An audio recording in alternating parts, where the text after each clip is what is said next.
આપ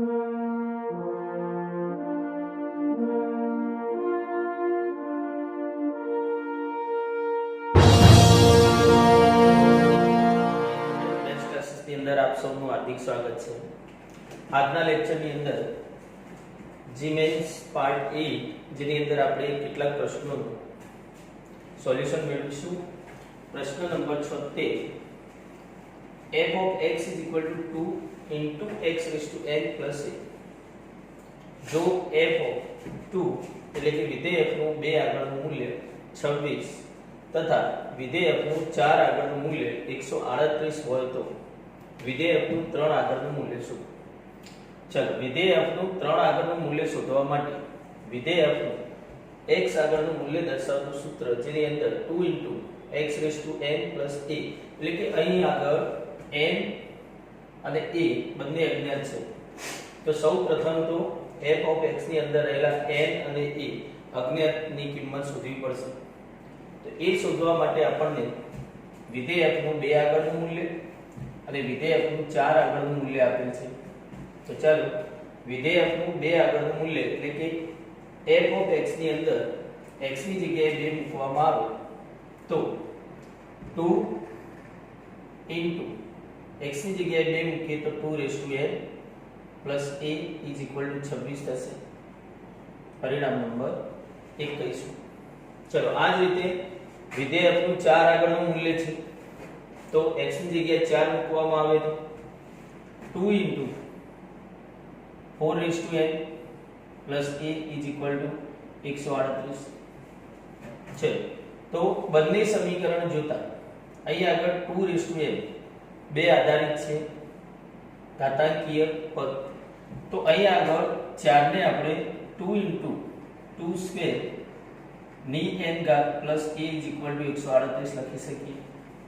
હવે આપણે પ્રાઇમરી બેઝમાં શીખી ગયા છીએ કે a raised to m any n ઘાત હોય તો બંને ઘાત એક ગુણાકારમાં હોવાથી is equal to a raised to n raised to m લખી શકાય, બંને ઇક્વલ જ થાય।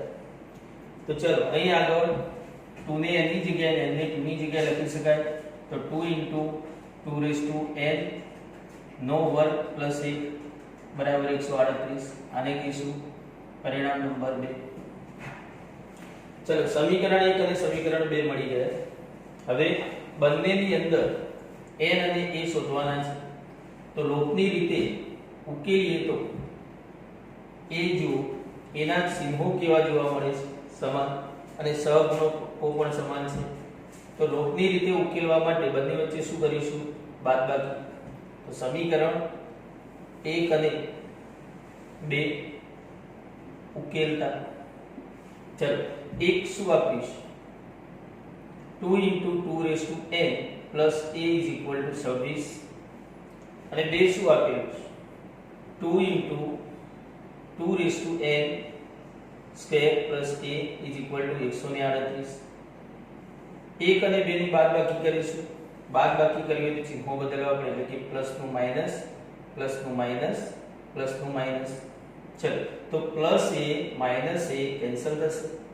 હવે આપેલા પહેલા બે પદમાં જો તો કઈ કોમન દેખાય છે, શું કોમન છે 2 તો 2 કોમન લઈ લેવામાં આવે તો શું બાકી રહેશે અહીં આગળ 2 raised to n માઈનસ અહીંયા 2 raised to n નો સ્ક્વેર is equal to 138 માંથી 26 બાદ કરો તો 8 માંથી 6 જશે તો 2 3 માંથી 2 જશે તો 1 112 પણ કેવા આવશે માઈનસ। તો ચાલો અહીં આગળ આપણને આ સ્વરૂપ મળ્યું। આ બેને હું સામે લઈ જઉં તો 2 raised to n minus 2 raised to n નો સ્ક્વેર બરાબર 112 ભાગ્યા 2 એટલે કે માઈનસ 56। ચલો વ્યાપક સ્વરૂપમાં ગોઠવીએ તો આ બંનેને સામે લઈ જઈએ તો 2 raised to n નો square minus 2 raised to n is minus 56 is equal to 0। ચલો અહીં આગળ આપણને દ્વિઘાત સમીકરણ જોવા મળે છે પણ સમજો કે આપણને જોવામાં મુશ્કેલી દેખાતી હોય તો 2 raised to n ની જગ્યાએ m લઈ લઈશું તો શું થશે 2 raised to n ની જગ્યાએ m લેતા m square minus m minus 56 બરાબર 0. ચલો હવે દ્વિઘાત સમીકરણ જોવા મળે છે. તો આ દ્વિઘાત સમીકરણને ઉકેલવા માટે આપણે અગાઉના ધોરણોની અંદર કેટલીક રીતો શીખી ગયા, જેવી કે કઈ રીતો? તો સૂત્રની રીત, અવયવીકરણની રીત અને પૂર્ણવર્ગની રીત. પરંતુ સૌપ્રથમ અવયવની રીતે, જો અવયવ પડતા હોય તો આ રીત વાપરીશું. તો ચલો અવયવ પાડવા માટે પ્રયત્ન કરીએ. તો m² નો સહગુણક 1 અને અચળ પદ -56, ગુણાકાર કેટલો થશે? -56. ગુણાકાર માઈનસ હોય તો આપણે શું કહેતા કે ભાગોની બાદબાકી શું આવવું જોઈએ? તો મધ્યમ પદનો સહગુણક એટલે કે 1 લાવવા માટે ચલો ભાગ પાડીએ તો 1 1 56, 56 માંથી 1 જાય તો 1 આવશે નહીં. આગળ ચાલીએ તો મોટી સંખ્યાને ભાગીશું, 2 વડે ભાગીએ તો 28, નાની સંખ્યાને ગુણીશું તો 2 થશે. 28 માંથી 2 જાય તો 1 આવશે ના. તો પાછા મોટી સંખ્યાને 2 વડે ભાગીશું, કેટલા આવશે? 14. નાની સંખ્યાને 2 વડે ગુણીશું, કેટલા આવશે? 4. 14 માંથી 4 જશે તો 1 આવશે તો ના. ચલો મોટી સંખ્યાને પાછા 2 વડે ભાગીએ તો 7, નાની સંખ્યાને 2 વડે ગુણીએ તો 8. 8 માંથી 7 જશે તો 1 આવશે, મતલબ 1 થશે. ગુણાકાર માઈનસ હોય તો આપણે જાણીએ છીએ કે બંને ભાગના ચિહ્નો અસમાન આવે, એટલે કે મોટા ભાગનું ચિહ્ન એ મધ્યમ પદનું ચિહ્ન એટલે કે માઈનસ આવશે અને નાના ભાગનું ચિહ્ન એનાથી વિરોધી એટલે કે પ્લસ આવશે. હવે જો એ જોવામાં આવે તો m² નો સહગુણક 1 છે અને 1 હોય તો એના સીધા અવયવ પડે. કયા પડશે? m-8 અને m+7. ચલો આના અવયવ પડી ચૂક્યા. m-8 m+7 બરાબર 0. બંને અવયવનો ગુણાકાર 0, એનો મતલબ શું કે m-8 બરાબર 0 હોય તો બી 0 થશે, m+7 બરાબર 0 હશે તો બી 0 થશે. એટલે કે m ની કિંમત થશે 8 અથવા m બરાબર -7. ચલો m આપણે શું લીધેલા? તો m બરાબર 2n મૂકી દઈએ તો 2n = 8 અથવા 2n બરાબર -7.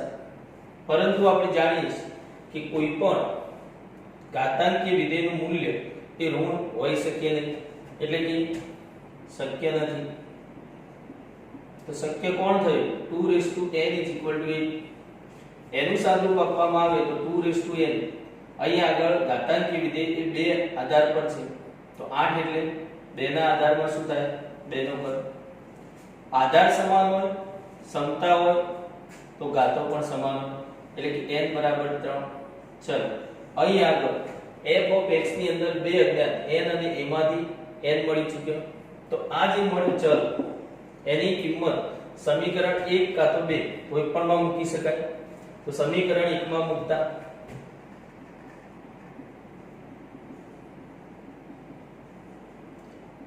મૂકીએ તો 2 * 2n એટલે કે 2 નો ઘન પ્લસ a બરાબર 26. ચલો 2 નો ઘન એટલે કેટલા? 8. 8 * 2 એટલે 16 પ્લસ a બરાબર 26. આ 16 ને હું સામે લઉં તો માઈનસ થશે, મતલબ 26 - 16 તો a બરાબર કેટલા થશે? 10. તો અહીં આગળ આપણને f(x) ની અંદર જે બે અજ્ઞાત જોવા મળતા હતા એ બંનેના મૂલ્યો મળી ચૂક્યા. કયા? n અને a. આ બંને અહીંયા મૂકી દઈએ તો f(x) = 2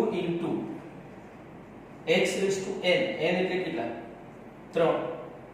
તો x ની 3 ઘાત પ્લસ a એટલે કેટલા? 10. તો અહીં આપણને વિધેય f નું x આગળનું મૂલ્ય દર્શાવતું સૂત્ર મળી ગયું. ચાલો તો આ સૂત્રની અંદર વિધેય f નું 3 આગળનું મૂલ્ય શોધવું હોય તો x ની જગ્યાએ શું કરીશું? 3 મૂકીશું. ચાલો મૂકીએ તો f(3) બરાબર 2 * x. x ની જગ્યાએ કેટલા મૂકીશું? 3. તો 3 નો ઘન 2 * 3 નો ઘન પ્લસ 10. ચલો 10. 3 નો ઘન એટલે કેટલા? 3 તરી 9 તરી 27. 27 × 2 = 54 પ્લસ 10 અને 54 + 10 એટલે કેટલા થશે 64 એટલે કે વિધેય f નું 3 આગળનું મૂલ્ય કેટલું થશે 64.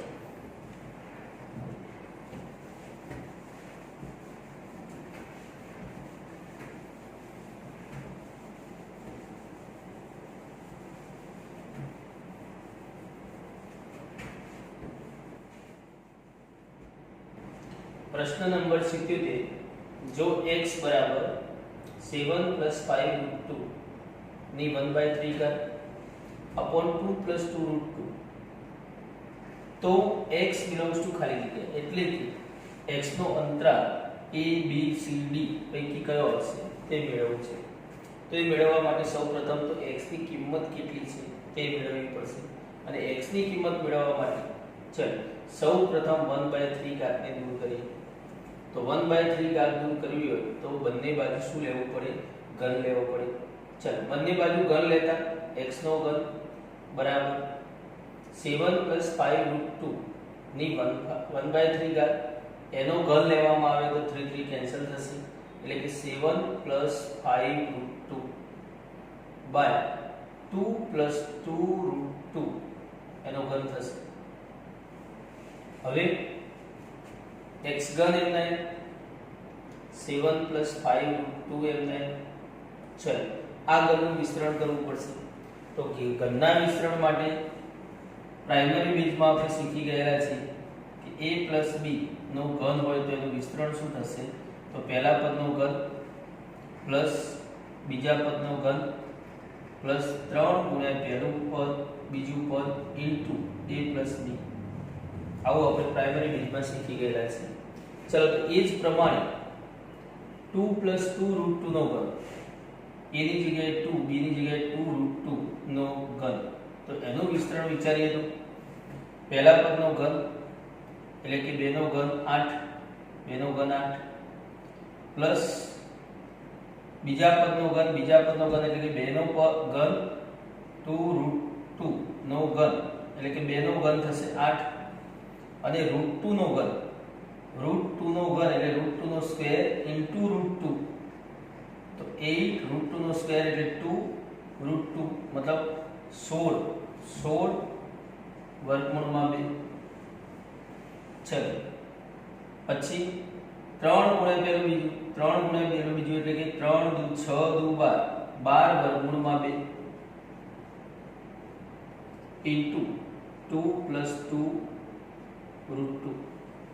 चलो हजू आनु सिंप्लीफाई करिए तो 8 + 16 वर्गमूल में 2 प्लस 12 वर्गमूल में 2 ने कૌંસ ની અંદર ગુણે તો 12 24 વર્ગમૂળ માં 2 પ્લસ 12 દુ 24 અને વર્ગમૂળ માં 2 નો વર્ગ એટલે વર્ગમૂળ નીકળી જશે એટલે 24 દુ 48. ચલ હવે 48 + 8 કેટલા થશે 56 प्लस 16 वर्गमूल में 2 અને 24 वर्गमूल में 2 तो 24 અને 16 કેટલા થશે 24 ને 16 40 वर्गमूल में 2. चलो આ આવશે ઘનનું વિસ્તરણ મૂકી દઈશું તો ઘનના વિસ્તરણની જગ્યાએ 56 + 40 વર્ગમૂળ में 2. હવે જો જોઈએ તો 7 + 5 વર્ગમૂળ में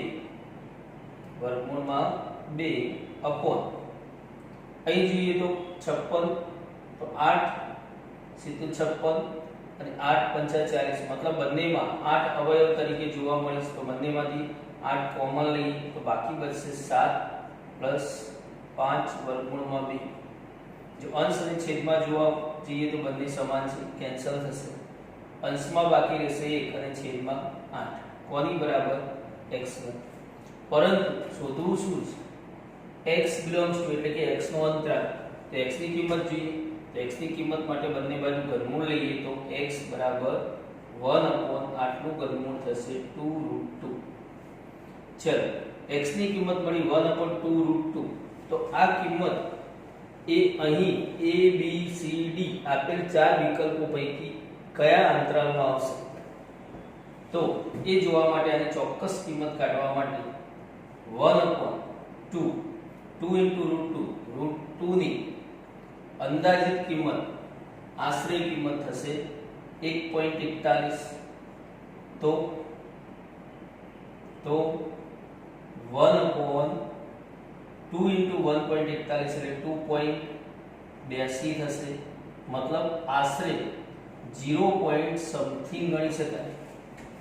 અને 0 પોઈન્ટ સમથિંગ એ 0 કરતા મોટી હશે, મતલબ 0 નથી, 0 કરતા મોટી છે. તો ચલો એમાં આવશે નહીં. બી માં જો 0 અને 1 ની વચ્ચે, મતલબ 0 થી મોટી સંખ્યા, મતલબ બી માં આવશે. સી માં 0 થી નાની સંખ્યા છે એટલે નહીં આવે. ડી માં 3 થી મોટી સંખ્યા છે એટલે નહીં આવે. મતલબ અહીં આગળ x નો અંતરાલ કયો થશે? વિવૃત અંતરાલ 0 થી વધુ.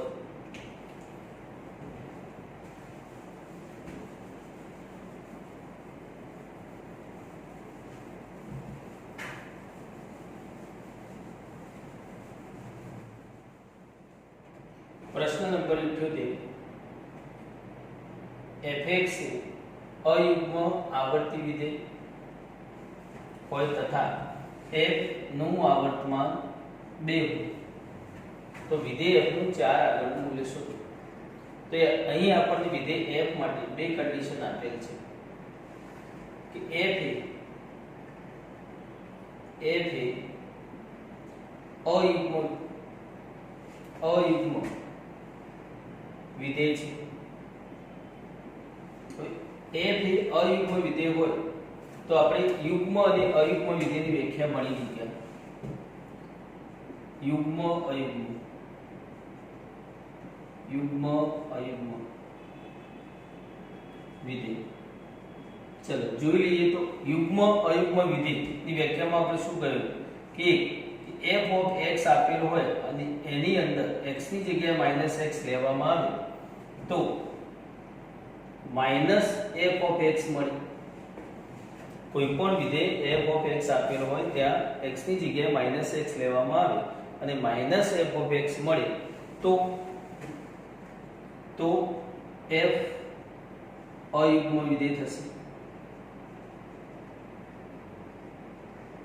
પરંતુ f of x આપેલ હોય અને -x લેતા જો f of x મળે પ્લસ f of x મળે તો f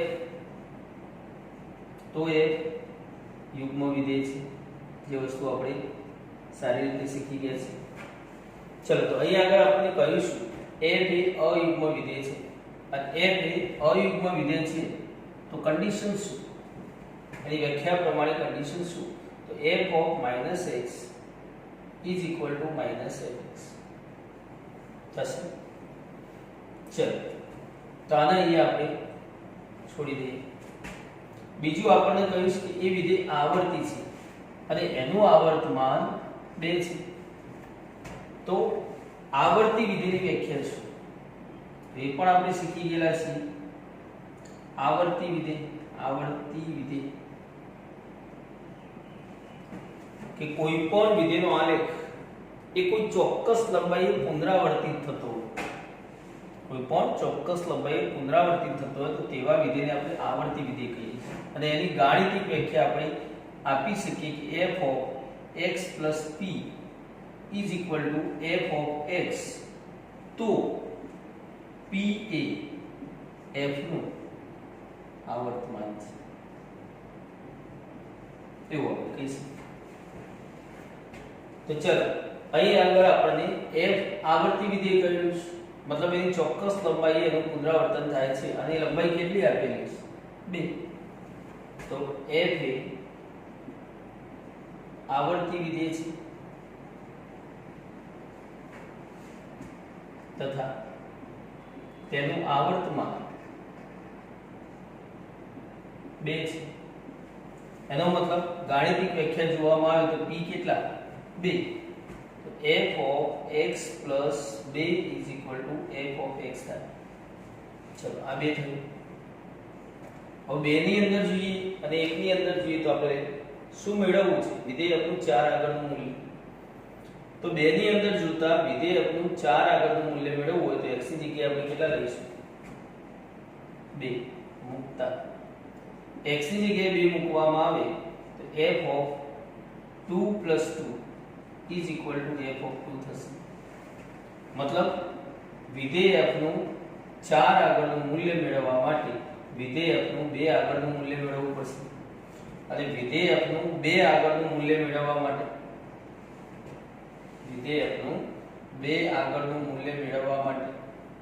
ચલો x ની જગ્યાએ કેટલા લેવામાં આવે એમાં જોઈએ તો x ની જગ્યાએ 0 લેવામાં આવે અહીંયા આને છોડી દઈએ ચલો 3 હવે x બરાબર 0 લેતા 0 મૂકીએ તો શું થશે f of 0 plus 2 is equal to f of 0 मतलब 0 plus 2 એટલે કે વિધેયકનું 2 આગળનું મૂલ્ય મેળવવું હોય તો વિધેયકનું 0 આગળનું મૂલ્ય મેળવવું પડે અને વિધેયકનું 0 આગળનું મૂલ્ય મેળવવા માટે ક્યાં જવું પડશે આ આપેલ છે આપણને તો આની અંદર એકની અંદર x બરાબર 0 લેવામાં આવે તો x બરાબર 0 સમીકરણ 1 માં મૂકતા चल एक में मूकिए तो f of minus x x એટલે 0 0 ને કોઈ ચિહ્ન નથી પ્લસ માઈનસ છે f of 0 is equal to minus f of 0 થશે 1 પર x બરાબર 0 સમીકરણ 1 માં મૂકતા આ f of 0 માઈનસ હોવાથી આ બાજુ આવશે શું થશે પ્લસ થશે 2f of 0 is equal to 0 मतलब f of 0 is equal to 2 સામે 0/2 એટલે 0 તો f of 0 વિધેયકનું 0 આગળનું મૂલ્ય શું મળ્યું 0 એનો મતલબ કે વિધેયકનું 0 આગળનું મૂલ્ય 0 હોય તો f of 2 એટલે કે વિધેયકનું 2 આગળનું મૂલ્ય કેટલું મળશે 0 અને વિધેયકનું 2 આગળનું મૂલ્ય 0 હોય તો વિધેયકનું 4 આગળનું મૂલ્ય કેટલું થશે 0 જે આપણે મેળવવાનું તો વિધેયકનું 4 આગળનું મૂલ્ય કેટલું થશે 0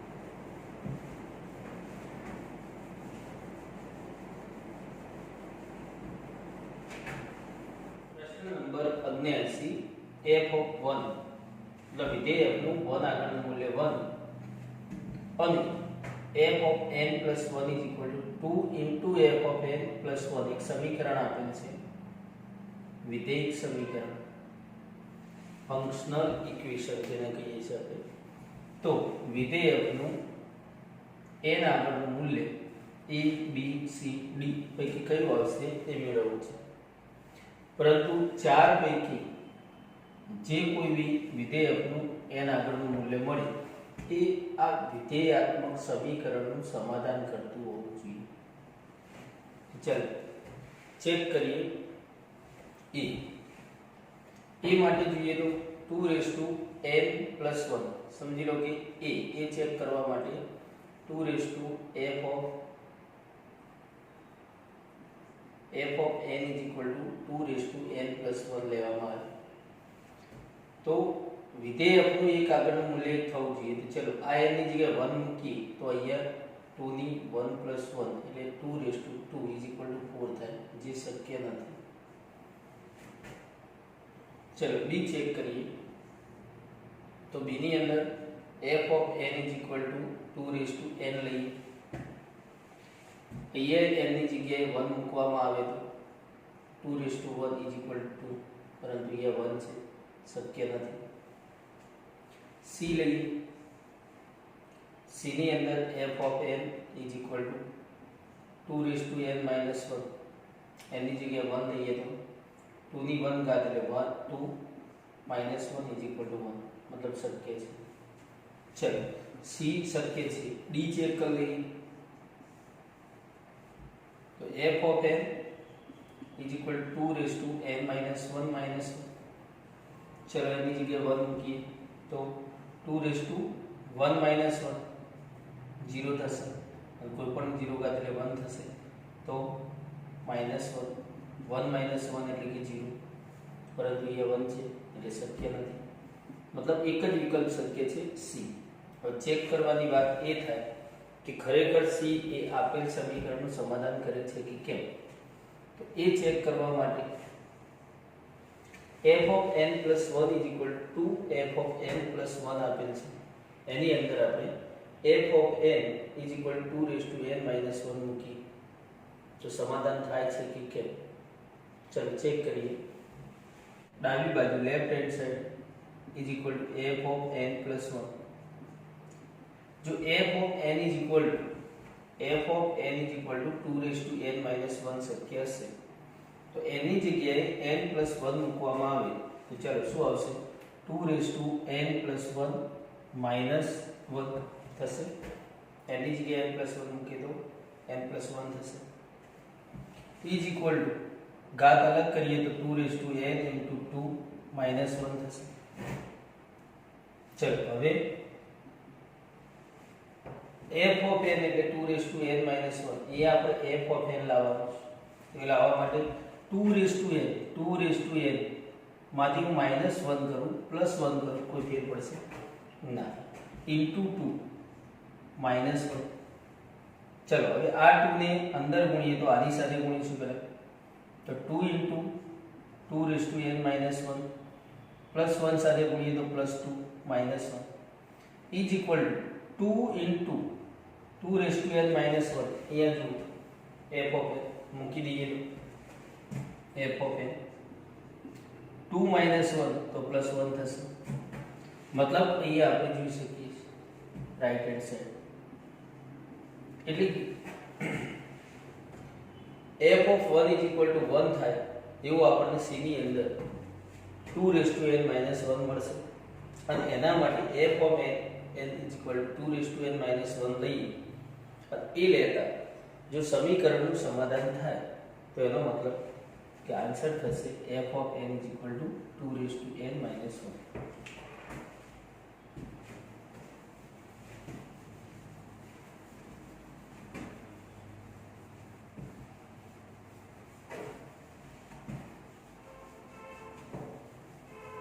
प्रश्न नंबर 80 जो f from r to r मतलब वास्तविक संख्या गण r पर व्याख्यायित विधेय જેનો સંબંધ સૂત્ર f of x = 2x मान x તો વિધેયકનું 2x આગળનું મૂલ્ય પ્લસ વિધેયકનું -x આગળનું મૂલ્ય માઈનસ વિધેયકનું x આગળનું મૂલ્ય બરાબર ખાલી જગ્યા જે શોધવું છે.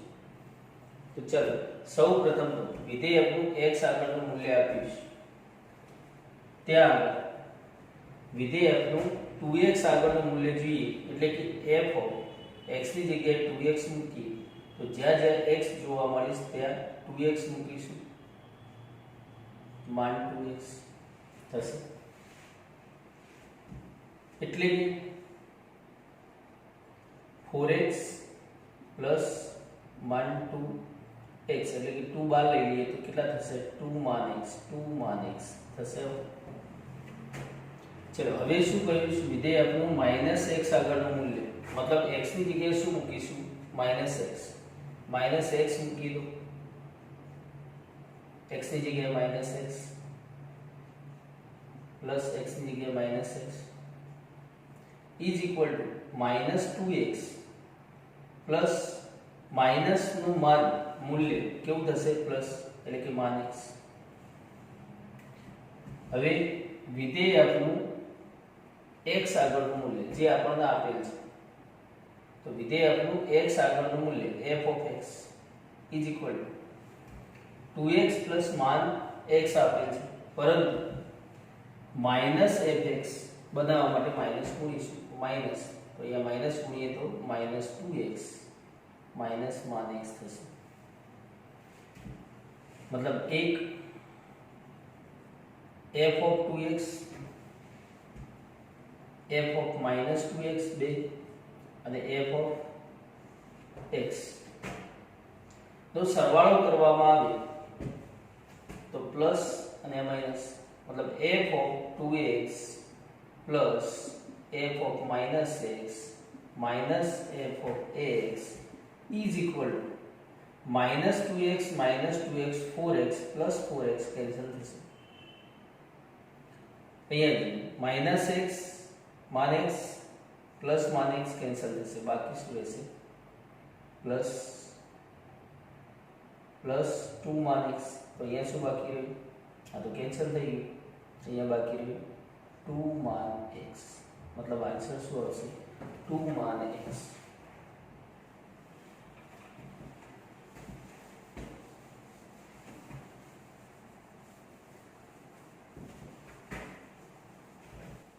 प्रश्न नंबर 81, जो f of x is equal to 1 upon वर्गमूળ ની અંદર x plus 2 into વર્ગમૂળ ની અંદર 2x minus 4 plus 1 upon વર્ગમૂળ ની અંદર x minus 2 into વર્ગમૂળ ની અંદર 2x minus 4 આપેલ હોય તો જ્યાં x એ 2 કરતા મોટી કિંમત છે તો વિધેય f નું 11 આગળનું મૂલ્ય શોધવું છે। चलो એ શોધવા માટે અહીં આગળ આપણે જોઈએ તો આ બંનેની અંદર શું ફરક જોવા મળે છે, તો અહીંયા પ્લસ છે, અહીંયા માઈનસ છે, બાકી સેમ ટુ સેમ છે, તો એકનું સાદુરૂપ આપીશું સેમ એવું થશે, બીજાનું માત્ર ફરક રહેશે પ્લસ માઈનસ નો। તો ચલો અહીં આગળ જોઈએ તો 1 upon વર્ગમૂળની અંદર x 2 વર્ગમૂળની અંદર 2x 4, એટલે વર્ગમૂળની અંદર આપેલ સ્વરૂપ એ કઈ સ્વરૂપ જોવા મળે છે, तो याद करो अगाउ તમે શીખી ગયેલા છો કર્ણ, કર્ણીની ડેફિનેશન, કર્ણી કોને કહેવાય, તો આપણે શીખી ગયા છીએ કે એક સમય સંખ્યા લેવામાં આવે અને એક અસમય સંખ્યા લેવામાં આવે જેનો સરવાળો બાદબાકી કરીએ તો સરવાળો બાદબાકી થઈ શકતી નથી, આવી વિશિષ્ટ વાસ્તવિક સંખ્યાને આપણે કર્ણી કહીએ છીએ, અથવા બે અલગ અલગ અસમય સંખ્યાઓ એમના સરવાળા બાદબાકી કરીએ તો પણ થઈ શકતા નથી, આ વિશિષ્ટ વાસ્તવિક સંખ્યાને પણ આપણે કર્ણી કહીએ છીએ। પરંતુ a + 2 વર્ગમૂળની અંદર b અથવા તો a - 2 વર્ગમૂળમાં b, તો આ જે સ્વરૂપ જોવા મળે છે એ કેવી કર્ણીનું સ્વરૂપ જોવા મળે છે, તો પૂર્ણ વર્ગ વર્ગ કર્ણી કે જેનું વર્ગમૂળ નીકળી શકે છે, એટલે કે આનું વર્ગમૂળ નીકાળવું તો આપણે નીકાળી શકીએ છીએ। એની મેથડ થશે કે b ના એવા બે ભાગ પાડો b1 b2 કે જેનો ગુણાકાર કોણ થાય b, પરંતુ આ બંનેમાં જે મોટું હશે એ પહેલા લખાશે, એટલે કે સમજીએ b1 મોટું છે b2 નાનું છે, તો b1 + b2 જેનો સરવાળો થશે એટલે કે બરાબર વર્ગમૂળની અંદર b1 + b2 plus or minus 2 વર્ગમૂળની અંદર b1 * b2 લખી શકાય એની જગ્યાએ અને b ની જગ્યાએ। તો વર્ગમૂળની અંદર b1 ને પ્રથમ પદ કહીએ છીએ, plus or minus 2 √ b1 * b2 એ મધ્યમ પદ છે અને b2 એ અંતિમ પદ છે, તો એનું વર્ગમૂળ નીકળી શકશે કેવી રીતના, તો અંદર પૂર્ણ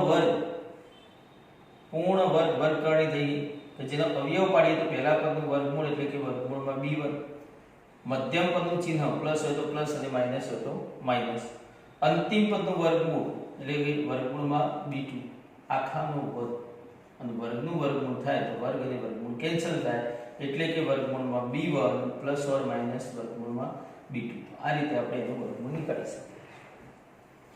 અહીં આગળ જુઓ તો એ સ્વરૂપ જોવા મળે છે a + 2 વર્ગમૂળમાં b, તો વર્ગમૂળની અંદર જે છે એના બે ભાગ પાડી, કયા બે ભાગ પડશે, તો અહીંયા તમને બે કોમન જોવા મળે છે, બે કોમન, તો બાકી શું રહે x - 2, એટલે કે એને લખવામાં આવે તો 1 upon વર્ગમૂળની અંદર x + 2 વર્ગમૂળની અંદર બે કોમન લઈએ x - 2 આવું થશે, મતલબ આ બંનેનો ગુણાકાર એ b થયો, મતલબ 2x - 4, તો એનો સરવાળો શું થવો જોઈએ x થવો જોઈએ। તો ચલો સરવાળો કરીએ તો એ અંદર છે x - 2 + 2, તો બે કેન્સલ થશે એટલે શું થશે x, તો 1 upon વર્ગમૂળની અંદર x ની જગ્યાએ આપણે શું લખી શકીએ x - 2 + 2 પ્લસ 2 વર્ગમૂળની અંદર 2 into x minus 2 છે. તો આ સ્વરૂપ થઈ ગયું. અહીંયા આપણે લખી દઈએ સરવાળો અને ગુણાકાર.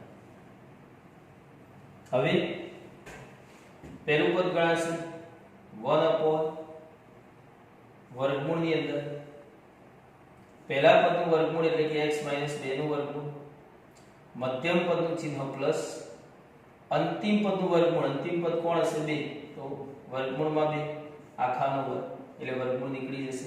શું આવશે 1 upon વર્ગમૂળની અંદર x minus 2 પ્લસ વર્ગમૂળમાં 2. ચલો સેમ આમાં અને આમાં આપણે જોઈ ગયા કે શું ફરક છે તો પ્લસ માઈનસ નો, તો અહીંયા પ્લસ એનું સેમ એ જ પ્રમાણે સાદુરૂપ આવશે. તો અહીંયા શું આવશે 1 upon વર્ગમૂળની અંદર x minus 2 વચ્ચે પ્લસ છે એનું થશે માઈનસ વર્ગમૂળમાં 2.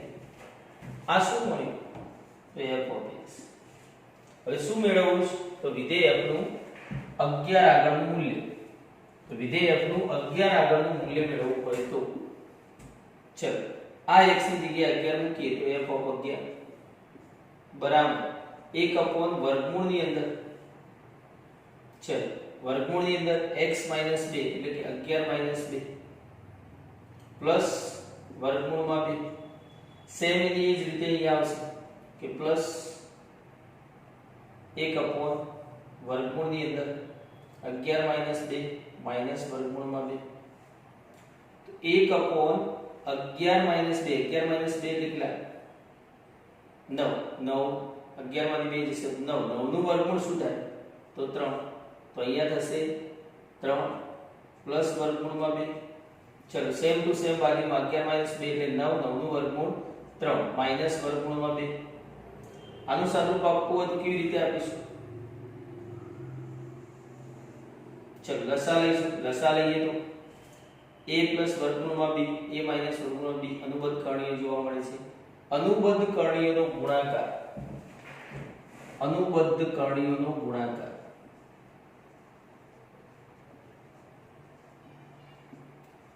ગુણાકાર કેવી રીતે થશે તો a પ્લસ વર્ગમૂળમાં b ઇન્ટુ a માઈનસ વર્ગમૂળમાં b.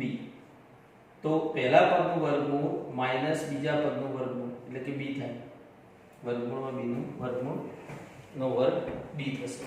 તો અહીં આગળ શું થશે 3 નો વર્ગ 9 થશે માઈનસ વર્ગમૂળમાં 2 નો વર્ગ 2 થશે.